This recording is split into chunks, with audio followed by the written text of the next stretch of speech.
그 중에서 가장 역사상 우리나라 TV 드라마 역사상 가장 시청률이 높았던 그런 드라마가 뭔가 뭘 것 같아요?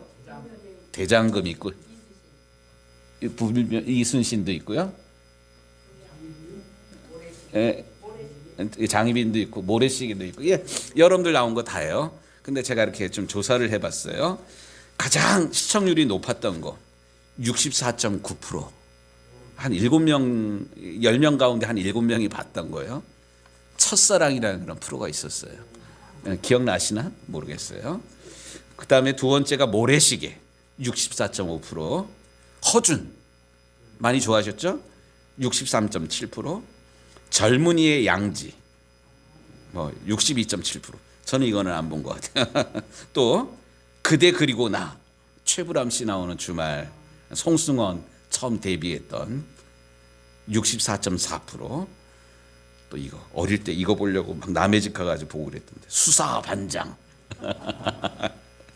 이게 62.4%나 나왔고요. 또 아들과 딸 그 최수종 나오고 김희애 나왔던 이 프로가 61.1%. 왕건 또 여명의 눈동자 대장금 허준 뭐 이런 아까 허준 나왔죠. 이런 역사 드라마도 이렇게 상위에 랭킹되어 있습니다. 예. 좋은 드라마 많은 사람들로부터 사랑을 받기 위해서는 드라마가 일단 대본이 좋아야 돼요. 작가가 작품을 잘 써야 돼요. 뿐만 아니라 주인공이 잘해야 돼요. 그래서 우리나라 아버지의 대명사가 누구예요? 최불암. 어머니의 대명사 뭐 김혜자 씨, 또 세대가 내려와 가지고 고두심 씨 뭐 이런 거 있잖아요. 맏며느리감 뭐 이런 거 있잖아요. 근데 이렇게 주인공만 좋아서는 주인공이 역할을 잘해서만 되는 건 아니에요. 또 감칠맛 나는 조연들이 있어야 돼요. 조연 배우. 그 제가 알고 있는 임현식 씨라고 아셔요? 이분은 한 번도 주인공을 못했어. 근데 그렇게 조연을 만나게 잘해요. 이게 조연이 뭐냐? 주인공 이렇게 빛나게 하는 그 역할이 조연의 역할입니다. 그 중에서 저는 오늘 말씀을 시작하면서 가장 많은 사람들이 본 첫사랑 이야기를 좀 하려고 그래요. 영상 좀 하나 좀. 첫사랑. 예. 예. 최수종. 까까머리로 나오고 누구죠 이름이? 이승연. 예. 그리고 요이가 누구냐? 윤사마. 배용준. 여기부터 떠가지고 겨울연가 뭐 이렇게 나오고 뭐 이랬어요. 이게 이제 주인공이 세 사람이에요. 근데 여기 있는 사람이 이제 조연이에요. 예. 누군가요? 손현주. 예. 예. 손현주가 우리 친구가 서대문교회 전도사 할 때 그때 성가대도 순 열심히 나왔던 청년이었어요. 근데 여기 첫사랑이 여기서 주정남 맞나? 주정남이라는 그런 최수종의 누나를 좋아했던 무명 가수로 이렇게 나왔거든요. 이거 플레이 시킨 건가요? 예. 예, 플레이 좀 한번 좀 시켜주세요. 근데 그렇게 누이를 좋아해요. 근데 누이가 조금 백치미가 있어. 조금 모질리는 듯한. 예. 그런데 이 주정남 씨가 그 누나를 그렇게 좋아해가지고 누나를 위해서 노래를 부른 그런 게 있어요. 예. 그 노래가 사실 나와야 되는데 지금 안 나오고 있어서 뭐 요거예요. 보고 있어도 보고 싶은 그대여 뭐 이렇게 뭐 이런 거. 네, 요까지만 할게요. 예, 보고 있어도 보고 싶은, 보고 있는데도 또 보고 싶은 거야. 이 마음이 뭘까요? 사랑의 마음이에요. 우리 딸 아이 이렇게 보니까 연애할 때 보니까 아들놈도 그러고 그렇게 만나고 와가지고 또 밤늦게까지 통화하고 뭐 이래요. 여러분들 다 그랬잖아요. 아닌 것처럼. 이게 사랑의 마음이라는 그런 겁니다. 보고 있어도 계속 보고 싶고 또 보고 싶은 게 사랑하는 그런 마음입니다. 이 사랑의 마음의 반대말이 뭘까요? 미움? 꼴도 보기 싫은 거야. 보고 있어도 보고 싶은 게 사랑의 마음인데 꼴도 보기 싫은 것도 이게 사랑의 마음이랑 좀 다른 뭐 그런 감정인 것 같습니다. 이 이야기를 왜 하냐? 우리가 2025년 목적이 이끄는 삶이라는 주제로 이제 오늘 19일이니까 제가 목적이 이끄는 삶이라는 주제로 오늘 7번째 설교를 하고 있습니다.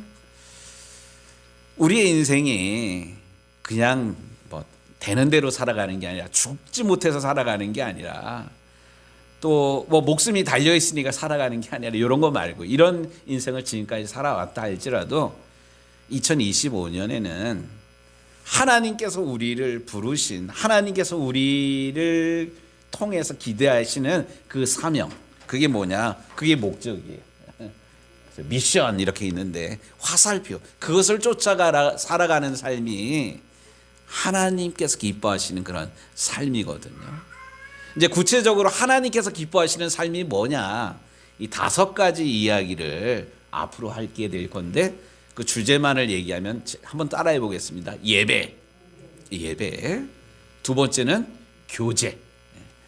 서로 사랑하고 아껴주고 도와주고 이러는 마음 교제. 가족끼리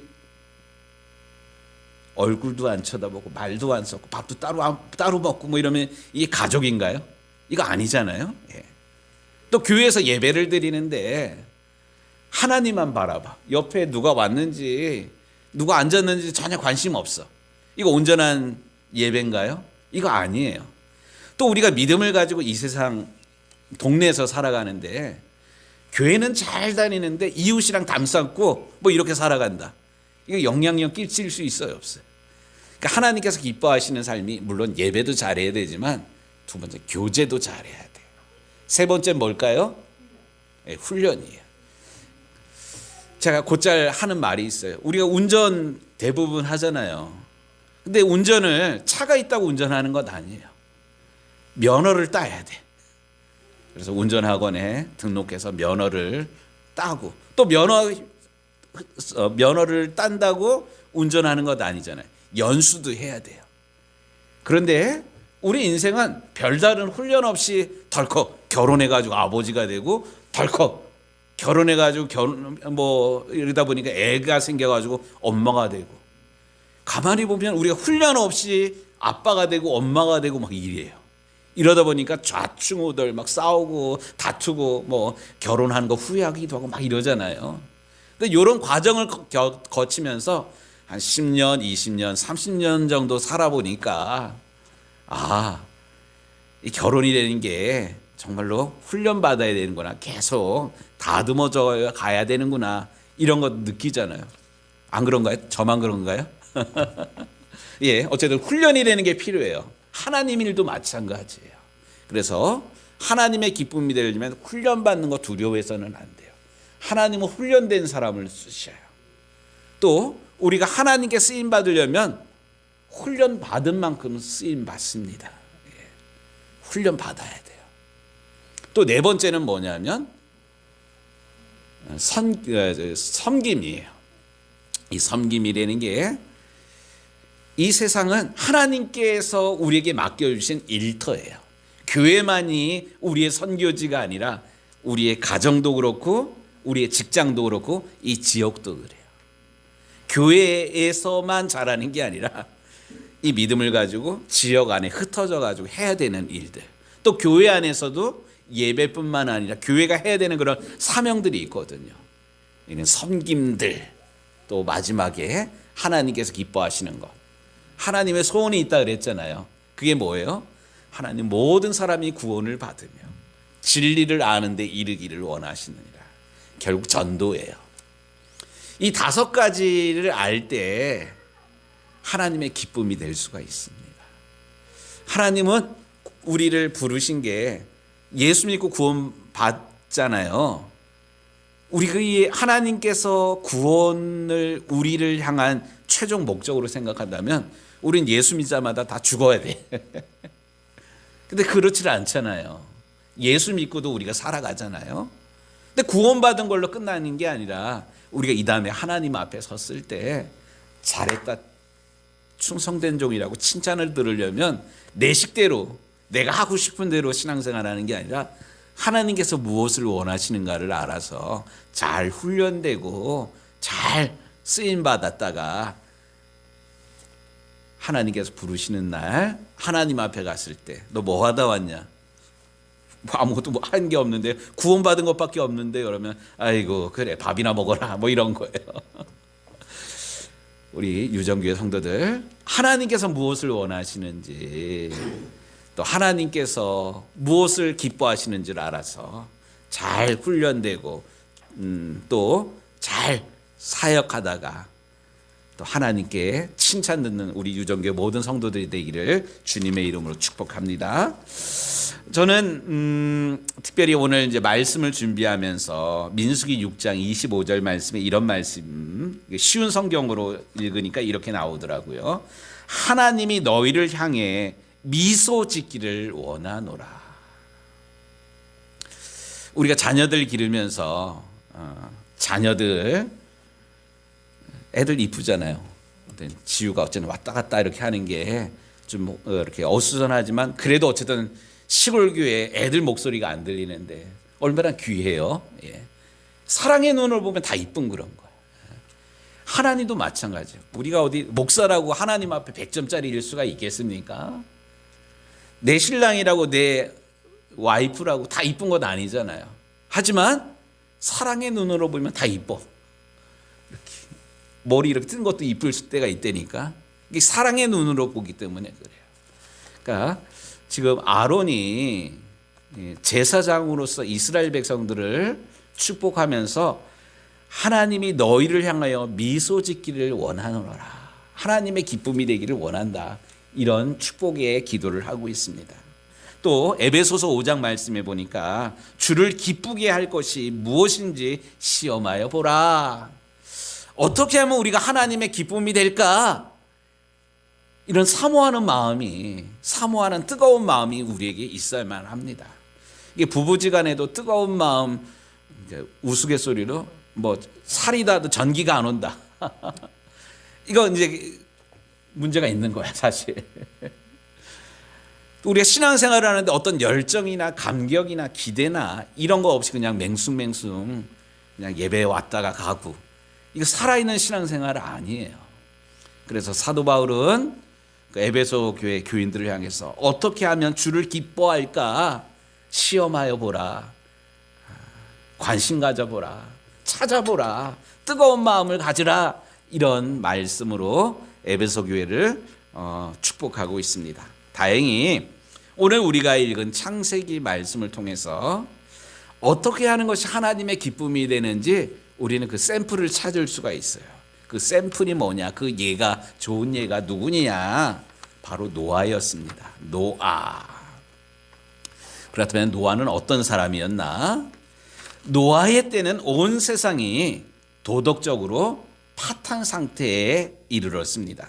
오늘 말씀에 보니까요, 11절 12절 말씀 같이 좀 읽겠습니다. 그때 온 땅이 하나님 앞에 부패하여 포악함이 땅에 가득한지라 하나님이 보신즉 땅이 부패하였으니 이는 땅에서 모든 혈육 있는 자의 행위가 부패함이었더라. 여기 부패라는 단어가 이 두 절에 몇 번 나오고 있어요? 3번씩이나 나오고 있어요. 이만큼 노아 시대의 사람들의 마음이, 하는 행동 자체가 하나님을 하여금 너무나도 속상하게 하고 아프게 했습니다. 말씀을 보니까 생각하는 모든 것이 악하였고 포악하였고 그 끝날이 어디로 향하였다? 13절 끝부분에 보니까 그 끝날이 내 앞에 이르렀으니, 끝날이라는 게 뭐예요? 예리한 칼날이 되어서 하나님을 겨루고 있다는 그런 말이에요. 그러니까 생각하는 것이 또 하는 행동이 또 모든 것들이 하나님 없이 죄악을 지었다. 그러니까 하나님께서 6절 말씀해 보니까 한탄하고 근심하사 너무나도 속상한 거예요. 그래서 하나님께서 이 땅을 심판하겠다는 그런 생각까지 하게 됩니다. 그런데 이런 상황 가운데 하나님의 마음을 미소 짓게 한 사람이 있습니다. 그 사람이 누구냐? 예, 노아입니다. 8절 말씀에 노아는 여호와께 은혜를 입었더라. 우리 하나님의 기쁨이 되었다라는 그런 말씀입니다. 아, 이 노아야말로 나에게 기쁨을 주는구나. 나를 이렇게 미소 짓게 한단 말이야. 내가 그의 가족을 통하여서 처음부터 다시 시작해야겠다. 이렇게 하나님께서 안심을 하고 노아에게 어마어마한 계획을 말씀하시게 됩니다. 그렇다면 도대체 노아는 어떤 사람이었기에 하나님의 마음을 안심하게 하고 하나님의 얼굴을 미소 짓게 했을까요? 예, 그 이유를 한번 좀 찾아보도록 하겠습니다. 첫 번째, 우리가 노아가 그랬던 것처럼 우리도 하나님 한 분을 사랑할 때, 하나님만을 사랑할 때 하나님은 미소를 지으십니다. 노아는 세상의 그 어떤 것보다 하나님을 사랑했습니다. 더 나아가서 노아는 다른 사람들이, 주변에 있는 사람들이 하나님을 사랑하지 않을 때도 하나님을 사랑했습니다. 9절에 그는 의인이요 이런 얘기가 나오잖아요. 그는 의인이요 당대의 완전한 자라. 그는 하나님과 동행하였으며 이런 단어가 나옵니다. 바로 이것이 세상 사람들이야 어떻게 하든, 세상 사람들이 죄를 짓든, 또 세상 사람들이 하나님 없는 삶을 살아간다 할지라도 나는 세상에 물들지 않고 세상 사람들이 하는 대로 하지 않고 세상 사람들의 여론, 분위기, 다수결 이것 쫓아가지 않고 오직 하나님만을 사랑하는 것, 이게 하나님께서 가장 찾고 있는 믿음의 사람의 모습입니다. 호세아서 6장 6절에 이런 말씀이 나와요. 나는 너의 제사를 원하지 아니하고 너의 사랑을 원한다. 나는 너의 재물을 원하는 것이 아니라 네가 나를 더 알기를 원한다. 여기서 우리는 하나님께서 우리를 얼마나 사랑하시는지, 얼마나 우리를 알기를 원하는지, 얼마나 원하는지를, 그러니까 하나님은 우리가 드리는 제사, 제물 여기에 관심 갖는 게 아니라, 그 제물이 아니라 제물을 드리는 우리의 마음, 하나님을 사랑하는 우리 마음 자체를 하나님께서는 받기를 원하신다는 사실이에요. 그만큼 하나님은 우리의 사랑을 원하고 계십니다. 바로 노아가 다른 사람들 분위기 쫓아서 신앙생활하지 아니하고 오직 하나님만을 사랑하였기 때문에 하나님의 마음을 기쁘게 했고 하나님의 얼굴을 미소 짓게 했다는 사실입니다. 뿐만 아니라 노아는 하나님을 온전히 신뢰하였기 때문에 하나님께서 기뻐하셨고 미소를 지으셨습니다. 어느 날 하나님께서 노아를 찾아와 가지고 말씀하십니다. 나는 인간들에게 실망했단다. 이 세상에 나를 생각하는 사람은 너밖에 없구나. 이제 내가 너의 가족을 중심으로 새롭게 시작하려고 한다. 그러니 너는 저 산 꼭대기에 너와 너의 가족들, 그리고 이 세상에 있는 모든 짐승 동물들을 구할 수 있는 커다란 배를 지으렴. 이렇게 하나님께서 노아에게 이런 말씀을 하십니다. 이 세상에 대한 심판 또 구원 계획을 말씀을 하셨습니다. 그런데 가만히 보면 지금까지 비에 대한 이야기가 한 번도 없었어요. 그러니까 노아는 한 번도 비를 본 적이 없어. 그런데도 하나님께서 노아에게 큰 비가 내릴 터이니 홍수가 날 것이니 너는 방주를 지어라, 이런 말씀을 하신 거예요. 비가 뭔지도 모르는데 방주를 지으려는 거예요. 또 배라는 것은, 배는 어디에 있어야 돼요? 강이나 바다에 배가 있어야 되잖아요. 그런데 하나님께서 노아에게 방주를 지으라고 한 장소가 어디예요? 산꼭대기에다가 산꼭대기에다가 방주를 지으려는 거예요. 또 방주를 짓는데 네 능력 안에서 네가 지을 수 있는, 또 네가 원하는 모양대로 지어라, 뭐 이런 것이 아니라 하나님께서 이 방주를 짓는 재료, 그 나무가 어떤 나무예요? 고페르 나무. 꼭 지명해가지고 꼭 찍어가지고 고페르 나무로 지으려는 그런 거예요. 그리고 이 크기를 어떻게 하냐면 그 길이가 300규빗이고 너비가 50규빗이고 높이가 3규빗. 30규빗. 예. 300규빗이 얼마나 될까요?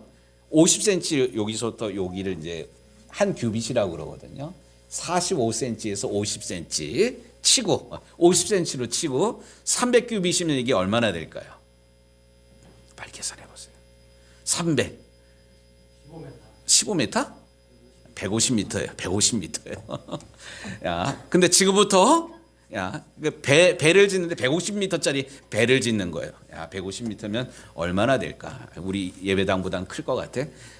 저 체육관 생각을 하겠습니다. 여기. 예. 체육관 정도의, 그거보다 더 클 것 같은데 150m면. 예. 어쨌든 큰 거예요. 3층짜리로 짓는 그런 거예요. 그런데 조그만 강아지 집을 짓는데도 톱으로 이게 안 되니까 전동 톱으로 해고, 요즘은 뭐 드릴도 그냥 뭐 드라이버 돌려가지고 안 돼서 뭐예요? 전동 드릴 쓰고 막 이러잖아요. 요즘 작업을 하려면 뭐가 있어야 되냐면 장비가 있어야 돼. 장로님 맞죠? 작업하려면 장비가 있어야 돼. 그런데 지금부터 뭐 이건 횟수로 몇 년 전이라고 돼. 100년, 200년 계산이 안 돼요. 수천 년 전에, 만 년 가까운 때라고 생각을 해보겠습니다. 근데 300m짜리 배를 짓는데 이 노아가 이 혼자 어떻게 지내는 거야 이거를 도대체. 그리고 다 지으면 짐승들이 이 배에 탈 거라고. 어이구. 근데 사람들이 아무도 믿어주지를 않는 이런 상황에 노아가 이 배를 몇 년 동안 지었냐? 100년 동안 지은 거예요. 혼자서 100년 동안 이 방주를 지었습니다. 근데 가만히 보면 성경 그 어디에도 노아가 하나님 앞에 물어보거나 이걸 왜 해야 돼요? 정말 이렇게 해야 돼요? 내 식대로 하면 안 돼요? 도와주는 사람도 없는데 조금 작게 하면 안 돼요? 이런 말이 한 번도 나오질 않아. 그 말은 무슨 말입니까? 노아는 핑계대지 아니하고 하나님께서 말씀하신 그대로 다 순종했다는 사실입니다. 노아가 하나님의 기쁨이 될 수 있었던 것은 하나님 말씀에 순종하였기 때문에 하나님의 기쁨이 됐고 하나님의 얼굴에 미소를 짓게 하였습니다. 우리는 때로는 교회에서 이런 직분 좀 내년엔 좀 맡아주세요 이러면 우리가 하는 대답이 있어요. 기도해 보겠습니다. 우리 김보경 권사님, 기도해 보겠습니다. 이게 순종의 말이에요? 한 발 빼는 말이에요? 생각해 보는 거잖아요. 목사도 그래요. 언뜻 부탁하는 거 언뜻 이렇게 대답하기 어려울 때 이거 비밀 일러주면 안 되는데 기도해 보겠습니다. 이렇게 얘기하는 게 이 목사가 좀 조심스럽다는 그런 이야기예요. 그런데 모세는 하나님께서 이렇게 말씀했을 때 그 어디에도 하나님 잠깐 기도 좀 해보고요. 이 말이 나왔어요? 안 나왔어요? 안 나왔어요. 모세는 하나님 말씀에 그대로 순종하였다는 사실입니다. 하나님이 원하는 모든 방법과 하나님께서 원하는 시간에 맞춰서 묵묵히 순종했다는 사실입니다. 바로 이렇기 때문에 노아는 하나님 마음에 있었어요. 하나님께서 이런 노아를 바라보시면서 하나님께서는 기뻐하시고 하나님께서 노아를 향해서 미소를 지었다는 사실입니다. 뿐만이 아니에요. 오늘은 읽지는 않았지만 8장 20절 말씀에 보니까 홍수를 통해서 하나님께서 정말로 이 세상을 물로 심판을 하셨어요. 40주 40야 비가 내림으로 인해서 이 세상에 있는 모든 것들이 다 물에 잠겼어요. 그렇기 때문에 하나님께서는 노아에게 배를 어디다 지으라 그랬어요? 산 꼭대기에다 지으라 그런 거예요. 산 꼭대기, 산이 다 잠겼다라는 것은 죄악 가운데 있는 이 세상을 모두 하나님께서 물로 심판하셨다는 사실이에요. 그러니까 비가 하루 이틀 내린 게 아니라 재작년인가요? 비가 엄청 하루 만에 내린 비가 우리나라 같은 그런 경우에 300 몇 밀리여 가지고 그게 하루 1년치 강수량이 몇 시간 동안 내려 가지고 청주에도 그러고 어디에도 그러고 산사태 나고 난리가 났었잖아요. 근데 이게 몇 시간 내린 하루 내린 거 가지고 요 정도인데 40주 40야를 쉬지 않고 비가 내렸으니 어떻겠습니까? 이 세상이 물로 심판을 받은 거예요. 근데 하나님 말씀에 묵묵히 순종하였던 노아와 그의 가족 몇 명? 8명이에요. 이 한문으로 우리 신한철 권사님 한문 좀 쓰시잖아요. 배선자 어떻게 했어요? 배선자. 배선자를 보면 입구에다가 8팔자를 이렇게 왼변에다가 쓰거든요. 8명의 입만 살은 거야. 입만 살았다는 게 이렇게 뜨는 그런 얘기가 아니라 8명만 구원받았다는 거. 배 안에. 이게 배선자예요. 그런데 8명만 구원받고 또 하나님께서 보내주신 각종 짐승 40주 40야 후에 이 땅에 비가 그친 다음에 하나님께서 무지개 언약을 보여주시잖아요. 그런데 이 땅을 밟게 된 노아가 가장 먼저 한 일이 뭘까요? 우리 같으면 당장 오늘 저녁부터 살 집을 만드는 게 가장 우선순위라고 생각을 할지 몰라요. 또 40주 40야를 배 가운데 있었기 때문에 당장 먹을 것이 없으니까 내일을 위해서 밭을 갈고 씨를 뿌리는 게 우선순위라고 생각했을지도 몰라요. 또 40주 40야를 이 짐승들이랑 부대끼면서 갇혀 있었기 때문에 불편하니까 귀찮은 놈들 다 내보내야겠다. 이 일이 먼저 있을 수도 있어요. 근데 노아는 그러질 않았습니다. 8장 20절 말씀 좀 한번 찾아서 읽도록 하겠습니다. 노아가 여호와께 제단을 쌓고 모든 정결한 짐승과 모든 정결한 새 중에서 제물을 위하여 번제로 제단을 드렸더니 여호와께서 그 향기를 받으시고. 노아가 가장 먼저 한 일이 뭐예요? 하나님 앞에 제사를 드렸다는 거예요. 하나님 앞에 예배를 드렸다는 사실입니다. 당장 오늘 저녁 살 집, 또 농사하는 거, 또 가축들 내보내는 일, 분주한 일들이 많았지만 분주한 일을 쫓아 한 것이 아니라 하나님께 감사함으로 예배를 드렸습니다. 가장 먼저 한 일이 예배라는 것. 예배를 영어로 몇 개 단어가 있는데요. 오늘 이 아침 시간에는 예배는 worship이라는 그런 단어로 설명하려고 합니다. worship이 뭘까요? words. 이게 뭐냐면 가치라는 뜻이에요. 가치.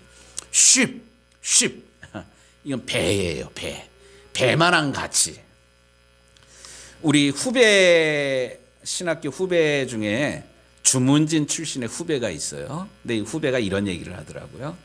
선배님, 베드로가 예수님을 따를 때 배와 그물을 버려두고 예수님 쫓았다는 이야기가 옛날에는 뭔지 모르는데 신학교 들어와가지고 말씀을 읽다 보니까 이게 얼마나 어마어마한 일인지를 알겠어요. 이런 얘기를 하더라고요. 이게 뭔 얘기냐 그랬더니 우리 아빠가요 주문진에 있는데 주문진에서 배가 있대요. 고기 잡는 배가 있는데 이 배가 얼마짜리일까요? 3천만 원? 아니에요. 전 재산이야. 고기 잡는 사람한테는 전 재산이야. 베드로에게 있어서는 갈릴리에서 고기 잡는 베드로였지만 주님께서 부르시니 배와 그물을 내버려 두고 예수님을 따랐다는 것은 인생을 바꿨다라는 얘기예요. 내 인생 자체를 바꿨다라는 그런 거. 이게 바로 워십이에요. 우리가 예배 드릴 때 우리가 하나님을 어떤 마음으로 예배하나 보면 우선순위를 어디에다 두고 있는가를 보면 알 수가 있어요. 지금 노아는 삶의 우선순위를 하나님 앞에 예배하는 데 두고 있습니다. 우리는 예배를 어떻게 생각합니까? 바쁘면 건드지 뭐. 아이고 분주한데 뭐 결혼식도 가야 되고 뭐 어디도 가야 되고 이러면 예배 생략. 혹시 이러지는 않습니까? 한번 달력을 보세요.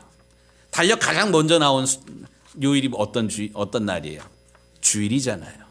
우리의 삶이 월, 화, 수, 목, 금, 토 이거 피곤해 이런 것이 아니라 하나님 앞에 먼저 예배하고 하나님께서 주시는 은혜로 우리가 한 주간을 살아가기를 하나님께서는 원하고 이런 원리로 우리 인생을 지으셨다는 사실이에요.